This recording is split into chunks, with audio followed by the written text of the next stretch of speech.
2-3 баласын айтайын жетекчисине дайындап туруп, могул сырттагы моголордун баардыгын ас сюжет этип жакшынакай краскалап коёбуз.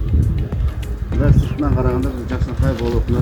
Эртең майрам болсо, сентябрда шаардын майрамы болсо, ушул жердин баардыгында элдер жүрөт, коноктор болот. Анан тим более мэриянын жанында центр тамонда акыбалда турганыбыз эмес болчу. Ошондуктан давайте сиздер менен макулдашайлы. Красканы эсептеп алып бериңиздер, биз краскалайбыз. Рабочий сила бизден болсун, автобуска менен турабыз эмес.